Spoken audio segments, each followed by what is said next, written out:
Happy Tuesday. Happy first day of spring. Finally, it's here. Now, here in Arizona, we have two seasons. We have spring, we have summer. So y'all are just catching up to us. It's another bright, beautiful day at the lake, as always. So let's have a talk. First day of spring, I'm excited. I hope you are too. It's a time of renewal. It's, the flowers are coming up. That's beautiful. The lambs, the calves, the colts are being born. Love it. The birds, the baby birds are coming out. All of the wonderful things. It's a time of renewal. It is a time of renewal for each of us. It is a time, kind of fresh starts. Look at it like that. New adventures. The new you, the spring you. Make it something positive. Make it something wonderful. I know a lot of people are struggling with a lot of things right now. That's okay. You can still have joy in your life on your way to work, assuming you work. Or if you look out your window, I want you to see what's blooming. Even if it's dandelions, it counts. See what's blooming. Jonquils, daffodils, dandelions. Are the trees budding? Listen. Do you hear the birds singing and chirping and all that wonderful stuff? Maybe where you live, it's raining. That's wonderful. The smell, that's one thing I really miss. I am a Midwest girl at heart. I was born and raised in Kansas. I miss the smell of, how you can have a really nice thunderstorm and then you go outside and you smell the ions in the air and it's wonderful. I miss that because in Arizona, we have rain on occasion. We have monsoon season in the summer, but after a rain, and the rain doesn't last that long, it just smells like mud. So I miss the smell of a nice thunderstorm and cut grass and cool stuff like that. So I want you to enjoy it for me, okay? Find something today that makes your heart smile. There's something out there that will make your heart smile. For those in stressful jobs, and Lord knows I have one, find something, keep it on your desk, keep it in your workspace that makes your heart smile. Could be a photo of your kids, your pets, your last vacation, someone you care about. It could be affirmations or something goofy that you just keep that kind of makes you giggle. Keep it around. When you start feeling stressful, take a peek at it. Look at it. If you tend to have anxiety, a lot of people do, and that's okay. Keep something nearby that you can have access to. Again, that makes your heart smile. It could be your fragrance. I don't have anxiety. I don't have panic attacks or anything like that, but I do have a stressful job. And if I'm going into a stressful situation, I keep my cologne handy. I wear Gucci, and I pull it out, and I take a smell, and it just makes my heart smile. Kind of brings me back to baseline. Everything's okay. We're good. Do that. Find something on your phone. It could be a song. It could be affirmations. It could be a photo. If you're in a position you can't take your phone out, you work at a job where you can't bring out the phone every 10 minutes, that's fine. See it in your mind's eye. See something in your mind's eye that makes your heart smile. Think of the song that just brings you joy, a prayer, anything that makes your heart smile. Maybe it's chocolate. You can always keep a chocolate in your pocket, or a mint or something like that just makes you feel good. Cinnamon, I love cinnamon. So they used to have those I couldn't think of the name of it, those little Jolly Ranchers, those fire stick Jolly Ranchers. Those are good. And I used to keep those. When I worked in the hospital, I would keep those in my pocket. Something that makes your heart smile. Keep it handy. You never know. When you go on break today, have a special coffee that you like, a special, cup of tea, something that brings you a little joy. Celebrate spring today. You're worth it. It's a time of renewal. Come on. Now, I do know there are folks, because I've talked to them already this morning, that are going through rough times. There are people that have serious illnesses, chronic illnesses, terminal illnesses, and that's a struggle. I'm a breast cancer survivor. I understand. It is horrific. And people around you, it's really odd. My mom had cancer. And I remember conversations with her years ago. And she said, here she is, sick as she could be.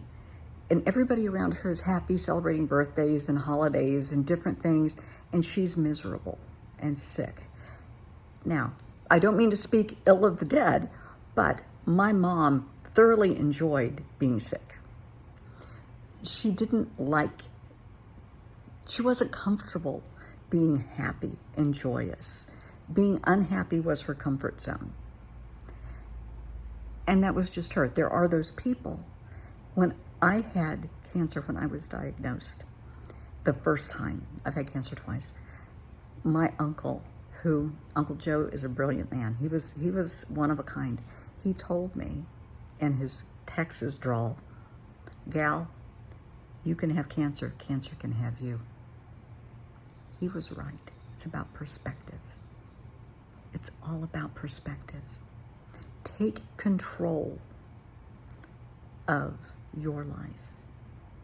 You can have cancer, you can have arthritis, you can have heart disease, or it can have you. You make up your mind. You're going to fight. It's not going to have you. It's not going to win. You're going to do the treatments. You're going to do guided imagery, which will help because it's positive visualization of you beating the cancer. Attitude.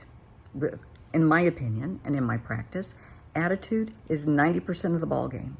You go in with the right attitude. You go in with a kick-ass attitude that you're going to beat this no matter what. You have things to live for. You have things to do. You're going to come out on top. Cancer isn't fun. It isn't pretty. It's awful. But with the right perspective, with the right support system, you've got this. I have several dear friends who have recently lost loved ones. And that's heartbreaking. It is, some of them I've known for 50 years. And it's just sad to see my friends grieve. And, it's a time of spring now and renewal, and their hearts are breaking. And I've talked to someone just recently, and I explained it's okay to feel whatever you're feeling. It's okay. Grieve. Grieve in your way, in your time. No one can tell you how to grieve. No one can judge you for how you're grieving.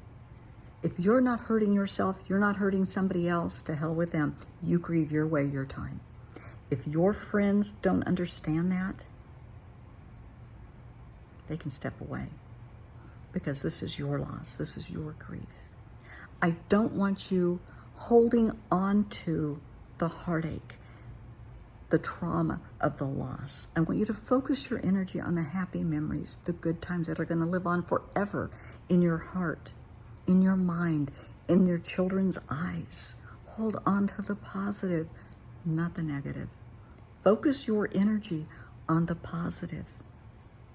I do know some people who have been grieving for years.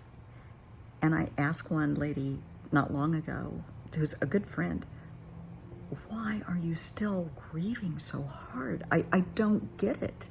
It's been over 10 years. She said, if I let go of the grief, I'm afraid I'll let go of them. That broke my heart because, honey, it doesn't work like that. You can let go of the grief. You can let go of the anger and the intense sorrow because they're always going to be with you. They're always going to be in your heart. They're always going to be in your head. They're always going to be in that picture that's on your phone or on your mantle. They're part of your life. If you lost a spouse and you have children, they live on in your kids and your grandkids. So hold that close. It's okay to grieve, but don't grieve forever. You don't have to grieve forever. You're not going to forget them. You're not. So give yourself time. Give yourself grace. But it is the first day of spring. I wish everyone an amazing, beautiful day. I am not a Pollyanna. I don't want people thinking, what does she know? I'm old and I know a lot. Trust me. I see a lot every day in my practice, and I have experienced a lot. I've lost my parents. I've lost a child. I lost a fiance. I have experienced grief. I have survived breast cancer. I've survived a divorce. I'm a survivor. Don't look at life as you are a victim of XYZ. Sweetheart, you are a survivor, and this is your time to bloom. Like a phoenix, rise from those ashes. It's a beautiful new start. It's spring. It's time for you to bloom.